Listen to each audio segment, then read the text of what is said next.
I suppose you come to sympathize with me, for indeed misfortune has taken possession of my house. I was just thinking that a number of my old acquaintances have been very unfortunate this year. Morcerf, dishonoured and dead. Mercedes, retired to the country. And Albert, about to enter the army. At least they will not be poor. Oh, but they will. It seems they had scruples, something to do with tainted money guiltily acquired. They've given their entire inheritance to the hospitals. But surely that was an act of great nobility. Utter folly, I should have thought. Utter folly. Then there's myself, covered with ridicule through the villainy of Cavalcanti, Benedetto. And now... A new calamity? My daughter Eugenie has left us. Good heavens. The truth. You have neither wife nor children. How happy you must be. Do you think so? Poor girl. I doubt if her pride will ever allow her to return to France. At least she will have the sympathy of all her friends. Oh, indeed. I shall be a laughingstock. I can hardly bear to think about it. You're quite wrong, of course. And who would dare to ridicule a man of your affluence? You, the king of finance. You really think so? Oh, I'm positive. So long as your fabulous wealth lasts, just so long, Baron Danglars, you are quite safe from public contempt. You're in the right, Count. As long as I'm able to put my signature to a piece of paper like this, you can call me a happy man. Which reminds me, when you called, I was on the point of signing 5 little bonds. I've already signed 2. Will you allow me to sign the others? Oh, pray do so. Are they Spanish bonds? Oh, no. They're bonds on the Bank of France, payable to the bearer. Have you many pieces of paper of this size, Count? Each worth $1 million? To the governor of the bank, please pay to my order from the funds deposited by me the sum of 1 million livres, Baron Danglars. 1, 2, 3, 4, 5 million. That's the way I conduct business. No, this is really wonderful. Particularly if, as you say, they are payable at sight. Oh, they are indeed. And to have 5 million in 5 little pieces of paper, it really has to be seen to be believed. Well, you shall be convinced. Take my clerk to the bank and you shall see him leave with an order on the treasury for the same sum. Oh, no, certainly not. And the thing is so curious that I'm determined to make the experiment myself. What do you mean? That money, I'm afraid, is already... But, my dear Baron Danglars, I'm credited with you for 6 million. I've only drawn 1. You still owe me 5 million. Do you know you're a mind reader? I called on you this morning expressly to collect them. Excuse me, but not that money. Forgive me, Count.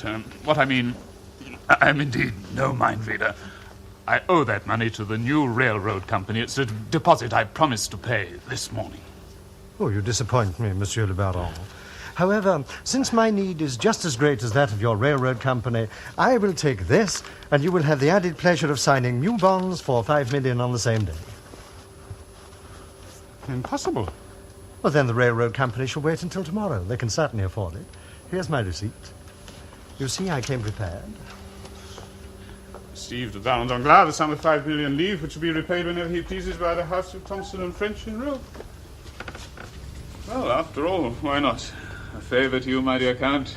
Your receipt is, after all, money. In any capital in the world. Goodbye, my dear Baron. Good day. Good day, monsieur.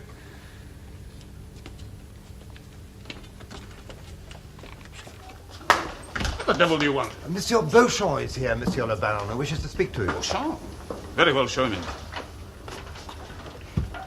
This way, monsieur. Monsieur Beauchamp? Good morning, Baron Danglars. I passed our friend Monte Cristo on the stairs. Oh, yes, he wanted some money, a little matter of 5 million. 5 million? Yes, he went away with the money in his pocket. You amaze me, Baron. I'm a financier, Monsieur Beauchamp. But to what do I owe the pleasure of this visit? I wanted to interview you, to obtain your reaction to the news from Spain. I'm surprised you did not call before. After all, it is more than 48 hours since, how shall I put it? My judgment and intuition brought me the rewards of a great financial coup. Do you consider yourself as a financial genius, Baron? The words are yours, Monsieur Beauchamp. I would express the matter more modestly. However, it is perhaps best to judge by results. Baron Danglars, if you had made a mistake and Don Carlos had not returned to Spain, what then? Would this have meant a crisis in your affairs? Monsieur Beauchamp, a successful banker never gambles, but there are times, exceptional times, when he will take a certain risk. In this case, the degree of risk was infinitesimal. But it existed. It did. However, as events have proved, I was fully justified in the action I took. I see.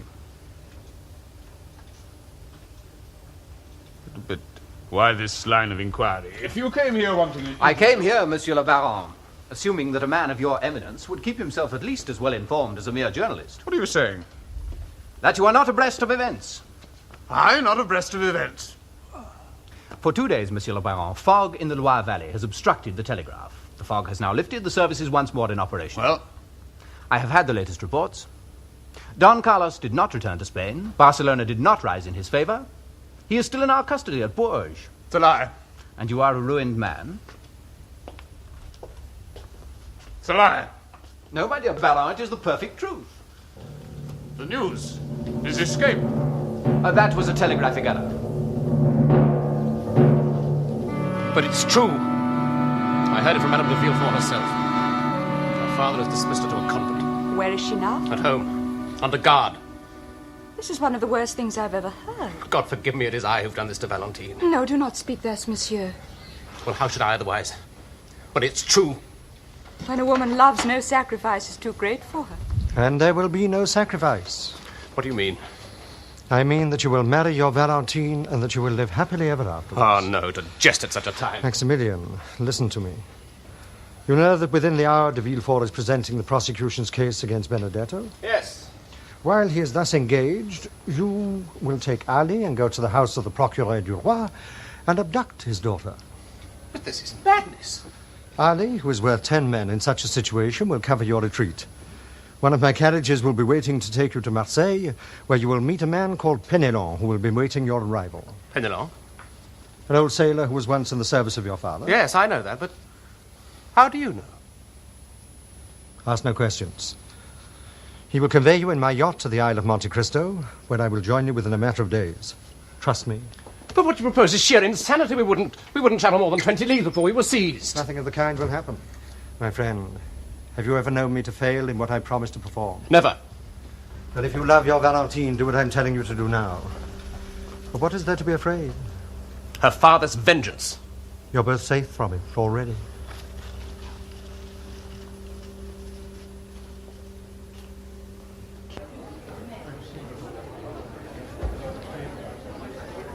Does that, Monsieur le Procureur du Roi, conclude your indictment against the accused?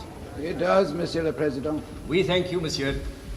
Accused, state your name and surname. Excuse me, Monsieur le Président.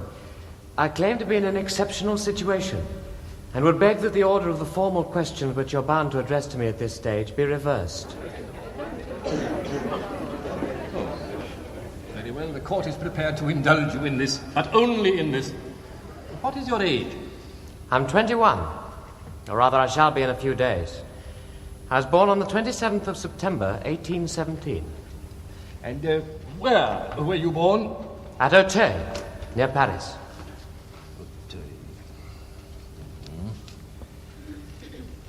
And your profession? I've followed various callings. Lately, I've become an assassin. I see. Having confessed your guilt, you are hoping by the final revelation of your name to create an unparalleled situation. How well you read my mind, Monsieur le Président. That's precisely my intention. Well, what is your name?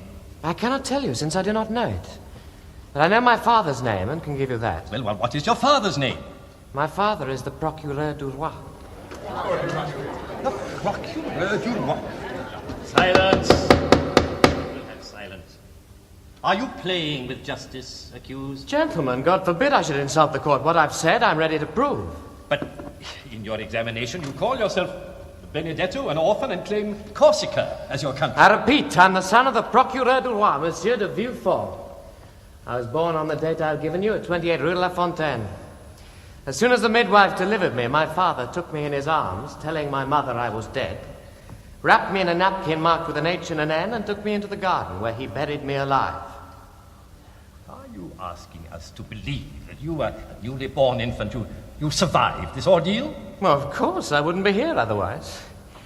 The explanation is somewhat too involved. I've no wish to take up the court's time unnecessarily. Perhaps your ingenuity has failed you. By no means, Monsieur le Président. The truth never taxes one's powers of invention. We shall see. We shall see. You, a self-confessed murderer, claim an illustrious man as your father. Your mother, no doubt, was equally illustrious. My mother, monsieur, thought me dead. No guilt attaches to her. I have not wished to know her name, nor do I know it. To this tissue of horrors you bring, I must admit a sort of conviction, but without strong proof to sustain it, it's of little value as evidence. Proof? You demand proof? Certainly. Then look at Monsieur de Villefort. There lies your proof. Monsieur de Villefort! True. Oh, yes, it's true. It's quite true. Oh, it's true.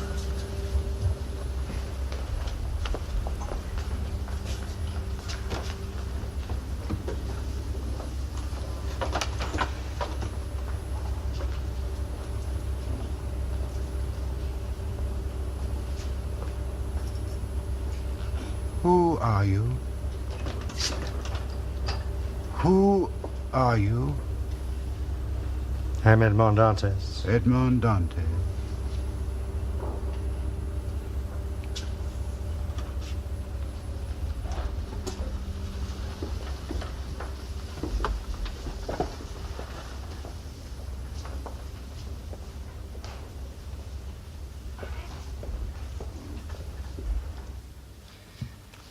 Very well, Baron. 5 million livres. Are you staying long in Rome? No. But long enough to see the sights, no doubt. You're mistaken, Monsieur Thompson. I did not come here to see, but to touch. Good day, monsieur. Very good day to you, Baron Danglars.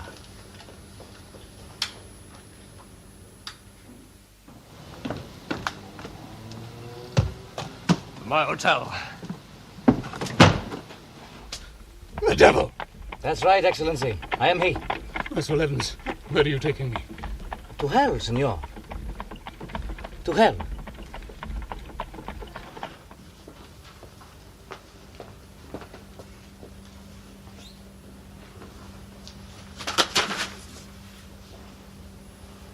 Monsieur, Valentine has gone. Oh, no. I'll find it. I swear I'll find it. It was not my fault. Leave me, woman, leave me! Please let me explain. Don't worry. I'm going to find it. Now. Oh, God! For God's sake, give me peace!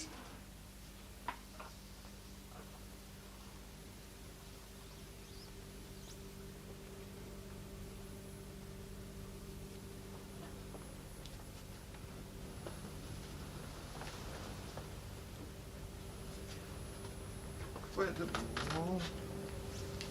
The bed, the wall.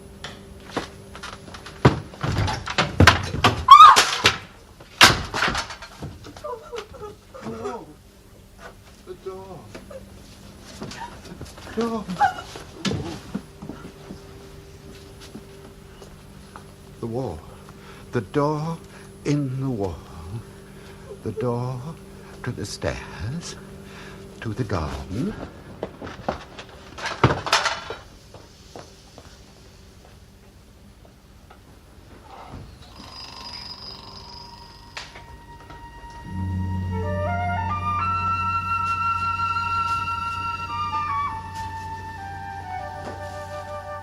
Human wretch, this is torture. Torture. I'm not eaten for 24 hours. 24 hours!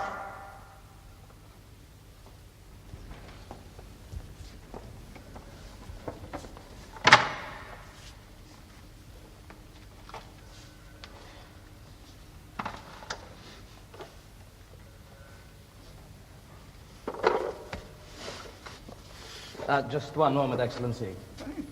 Here people pay before they eat. Eh? Well, certainly. You have money, why should you not pay?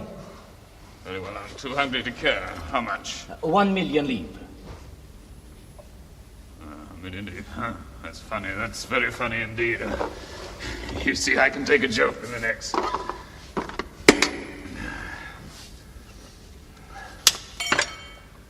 It is no joke, Excellency. You have 5 million livres in your pocket. You can afford to pay what we ask. A rich chicken and a bottle of wine. You've mistaken your man. Brigands. Bandit. Bandit. I'll die of hunger. I'll die of hunger, sir. Very well, Excellency. Die.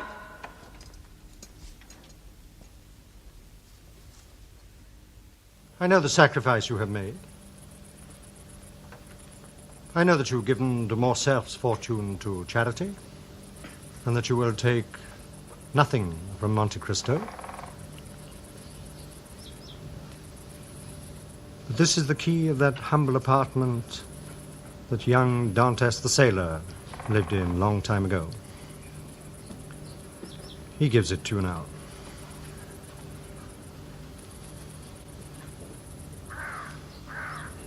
This box contains the small treasures that he amassed against his wedding day. They're yours, because they were always yours. It often happens that a first fault destroys the prospects of a whole life. I believed you dead. Why did I survive you? What good has it done to mourn you eternally in my heart? I'm an evil omen to those who surround me. Mercedes. Should not speak so. You're a noble-minded woman. You deal with yourself with too much severity. Will you not even say that you will see me again? We must say farewell, Edmond.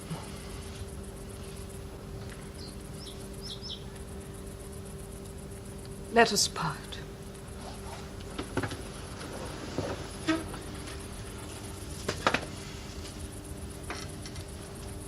Before I go, Mercedes,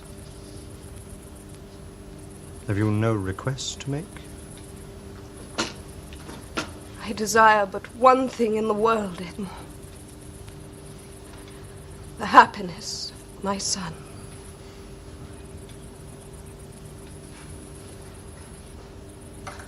I will do everything in my power to promote his happiness. Thank you. Thank you, Edmond.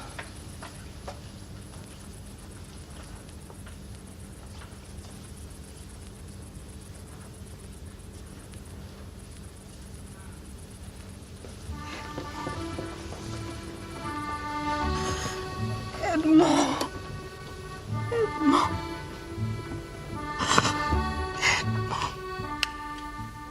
Hey, something wrong with the food? No. Price is wrong. 5 million livres for 5 meals. How shall I pay for my names? Oh, it's very simple, Excellency. If you can't pay, you don't eat. Then? Then, I suppose you'll suffer hunger. And after you've suffered long enough, I suppose you will die. Let me live. Live here. Not liberty anymore. It's life. You're suffering. No.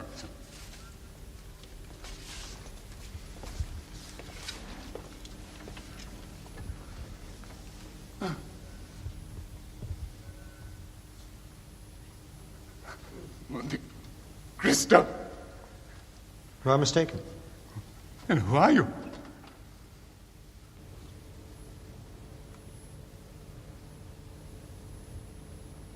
I am the man you sold and dishonored. I am the man whose betrothed you prostituted. I am the man on whom you trampled to raise to fortune. Because of me, de Morcerf has blown out his brains. Because of me, de Villefort has lost his reason. Because of me, you have lost your riches and may never return to your native land. I am Edmond Dantes.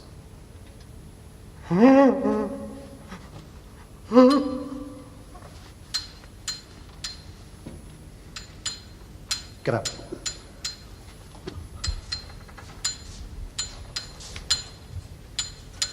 I had condemned you to die of starvation. But you shall live. I have forgiven you because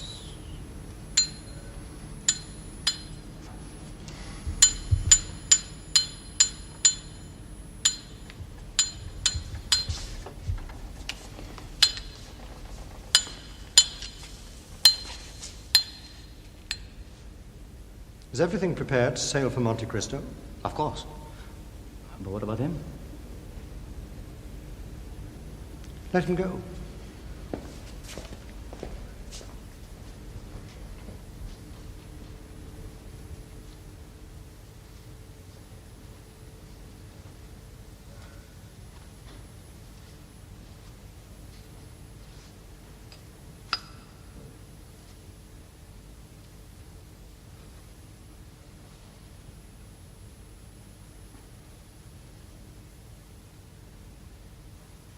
But why?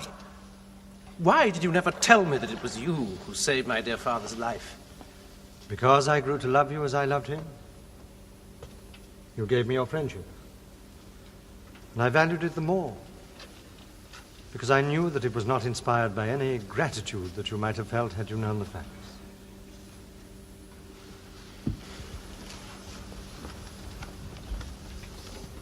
My friends, tomorrow we feast. Tomorrow we shall see the married Idée, Valentine. To you I give 1/2 of my fortune as your dowry, Maximilian. To you I entrust the most precious possession a man ever had. Love her and protect her always. For now she will be alone in the world.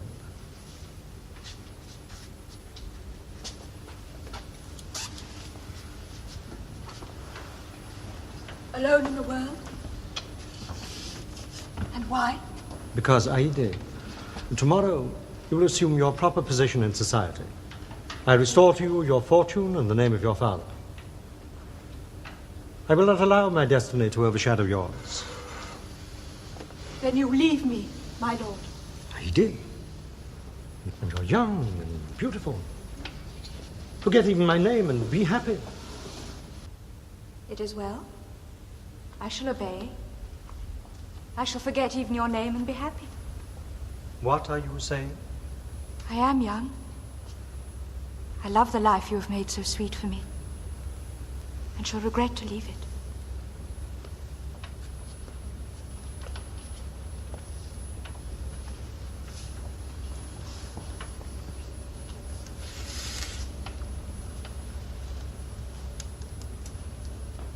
Aide, do you mean that if I leave you... I must die, my lord. Yes. Do you then love me? Not as your daughter.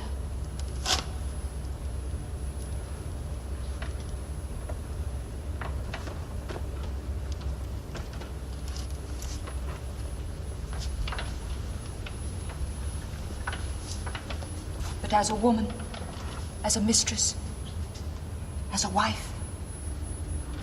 In these ways do I love you.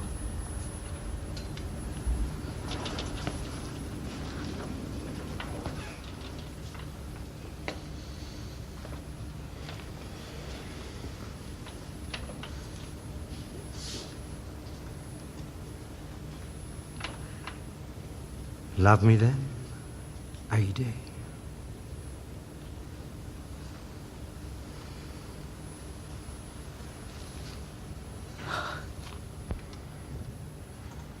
Who knows?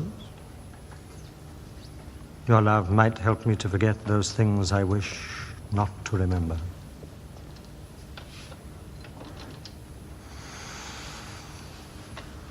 There is neither misery nor happiness in the world. There is only the comparison of one state with another. He who has felt the deepest grief is best able to partake of intense happiness.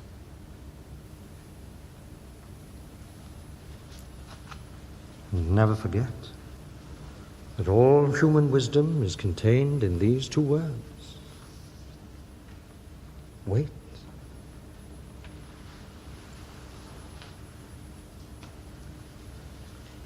And hope.